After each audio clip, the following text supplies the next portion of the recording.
Tem um movimento que aconteceu nos últimos dias que a maioria das pessoas não entendeu direito. E não entendeu não porque seja complicado. Entendeu errado porque a imprensa tradicional não quis explicar o que estava por baixo. E olha, isso não é força de expressão. Nos últimos dias, enquanto os grandes veículos transformavam tudo em manchete de bate-boca eleitoral, o que estava realmente acontecendo ficou enterrado nas entrelinhas.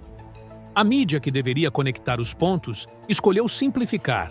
E simplificar aqui é uma forma de esconder. Lula fez um checkmate.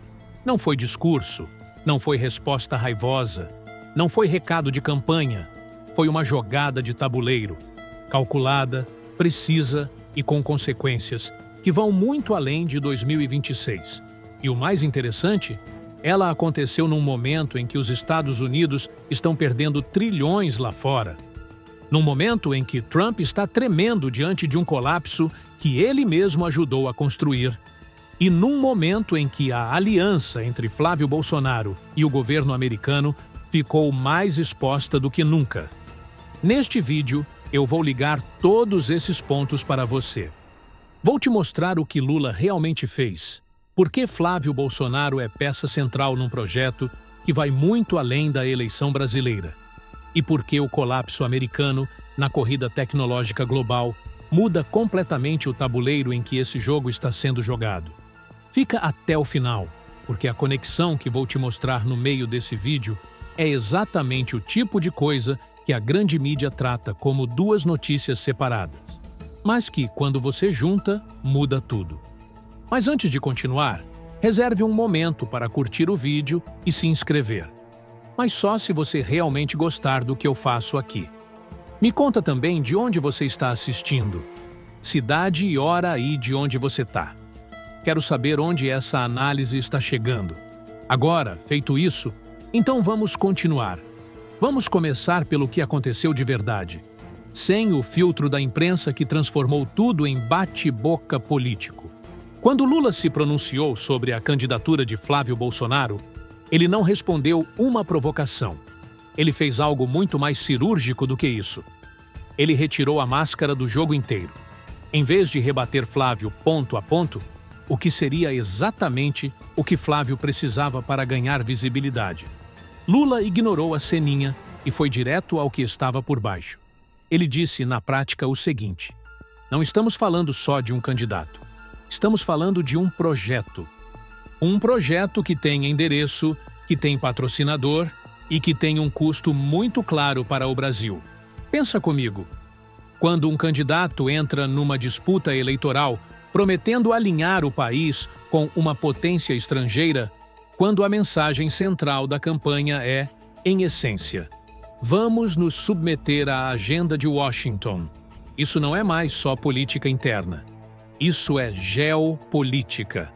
E Lula foi o único que falou isso abertamente. E sabe o que é mais curioso? Ao nomear o projeto por trás da candidatura de Flávio, Lula fez algo que nenhum estrategista de campanha faria por descuido.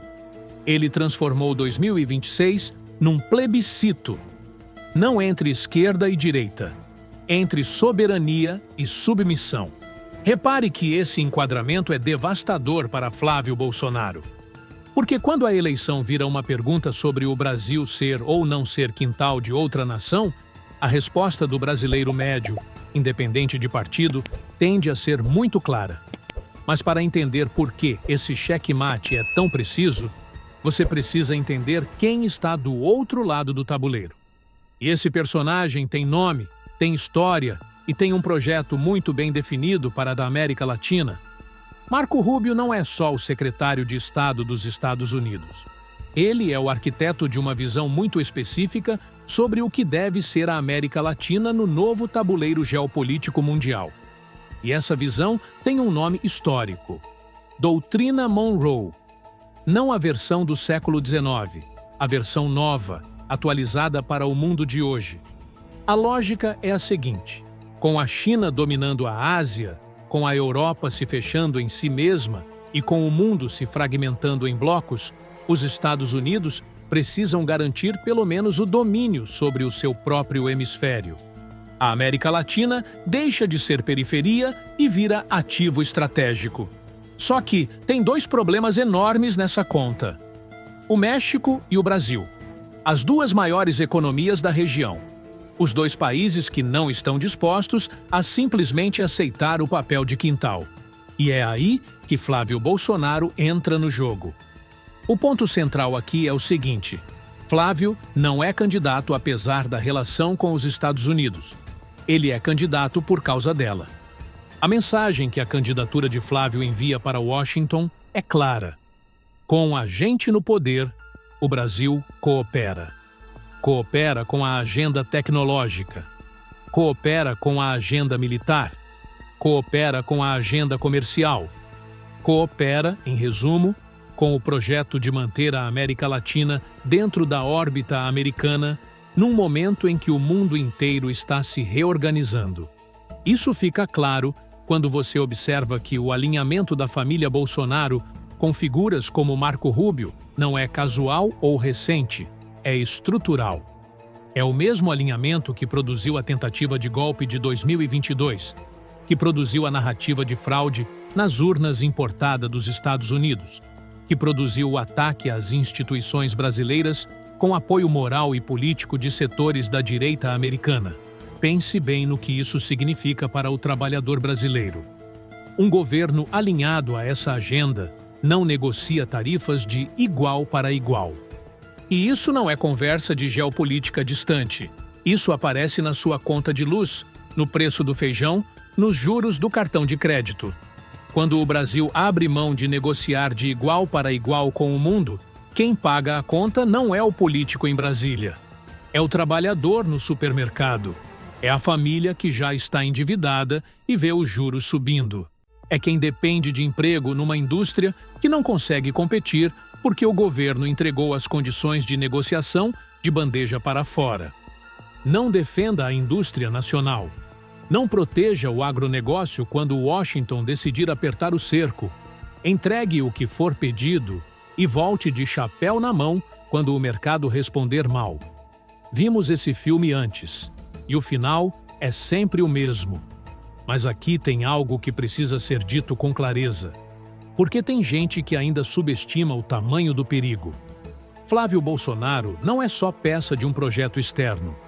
Ele é candidato real, com estrutura real, com base mobilizada e com dinheiro de campanha. A extrema-direita passou quase 10 anos construindo uma narrativa dentro das igrejas, dentro das famílias, dentro dos grupos de WhatsApp. E esse trabalho não desaparece de um dia para o outro, só porque o projeto foi exposto. O cheque-mate de Lula foi preciso, mas cheque não é cheque-mate. Enquanto o Congresso tiver espaço para reverter avanços, enquanto a anistia for pauta ativa, enquanto a base bolsonarista continuar mobilizada, o perigo não está eliminado. Está contido. E conter não é o mesmo que vencer. É por isso que entender o tamanho desse tabuleiro importa, não para entrar em pânico, mas para não subestimar o que ainda está em jogo. Mas para entender por que esse checkmate é tão preciso, você precisa entender quem está do outro lado do tabuleiro operando nos bastidores.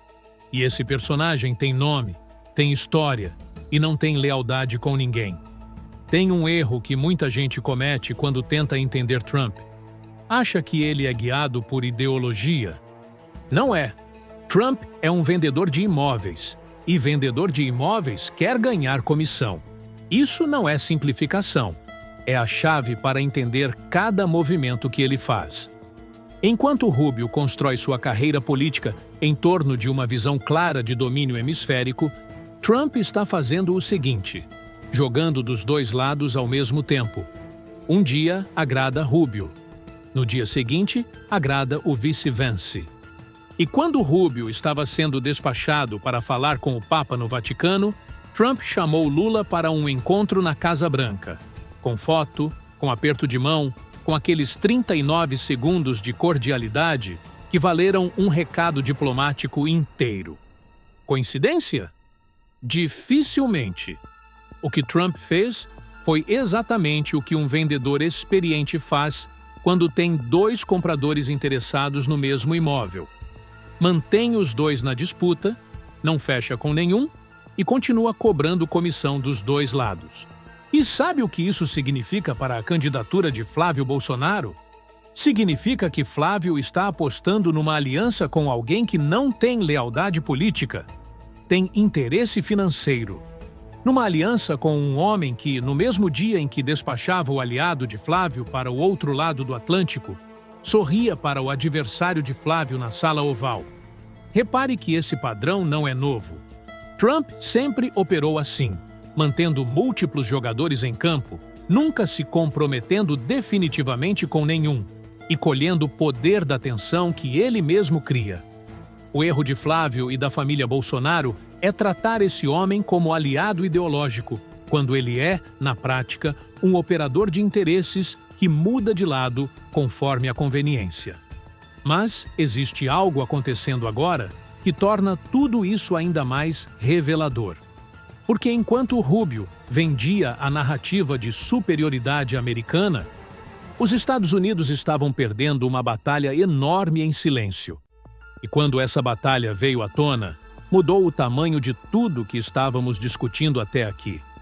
Presta atenção nesse ponto, porque é aqui que a história sobe de nível. A imprensa cobriu isso como notícia de tecnologia, como disputa entre empresas de inteligência artificial, como mais um capítulo da guerra comercial entre Estados Unidos e China. Mas não é isso. É muito maior do que isso. Vou te explicar o que aconteceu. O BRICS, bloco do qual o Brasil faz parte, assinou um documento conjunto afirmando que a inteligência artificial não pode ser monopolizada por um único país, que ela precisa ser um bem universal, acessível, aberto. Em outras palavras, que o mundo não vai aceitar que uma só nação controle a tecnologia mais poderosa do século XXI. E aqui vale parar um segundo para entender o peso disso. Porque esse documento não foi assinado por países fracos, periféricos ou sem voz no cenário global. Foi assinado por um bloco que representa mais da metade da população mundial e uma fatia crescente do PIB global. O Brasil estava nessa mesa. O Brasil assinou esse documento. Isso não é detalhe, é posicionamento histórico. É o Brasil dizendo para o mundo: nós não somos quintal de ninguém. E a tecnologia do futuro vai ser livre ou não vai ser. Isso deveria ter sido manchete. Mas a mídia tratou como nota de rodapé. A resposta dos Estados Unidos veio dias depois.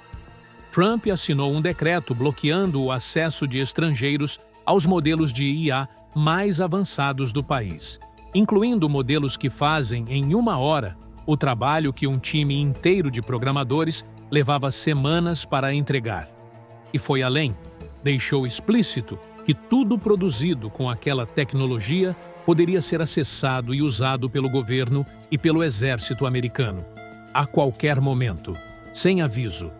Pensa o que isso significa. Um país que se apresenta ao mundo como o grande defensor do livre mercado acabou de dizer: nossa tecnologia é nossa, só para nós, e o que você fizer com ela pode pertencer ao nosso governo.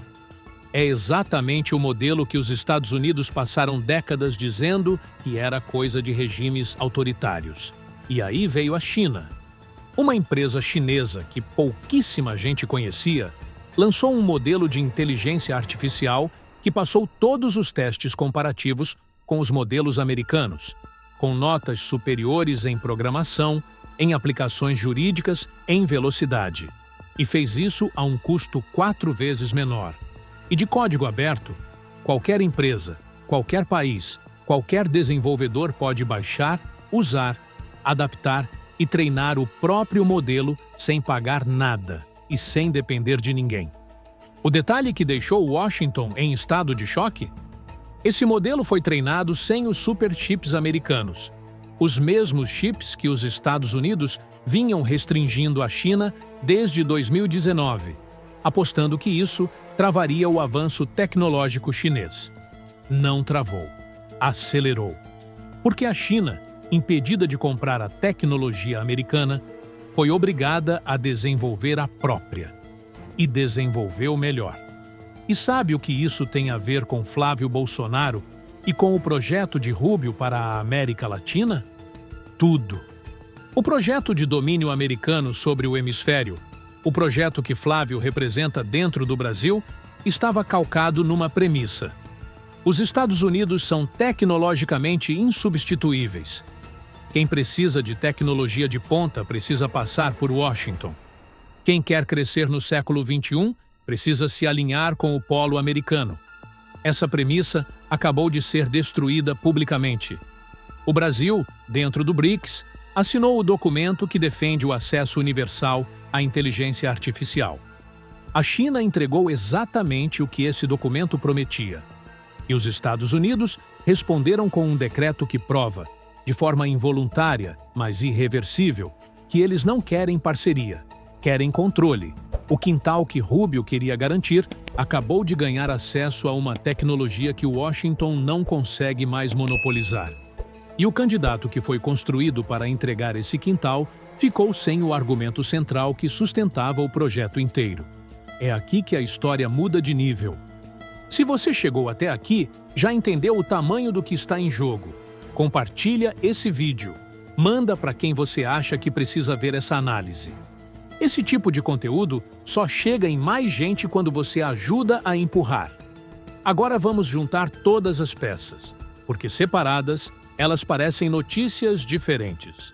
Juntas, elas formam um único quadro. Lula não respondeu a Flávio Bolsonaro. Ele nomeou o projeto de Flávio Bolsonaro.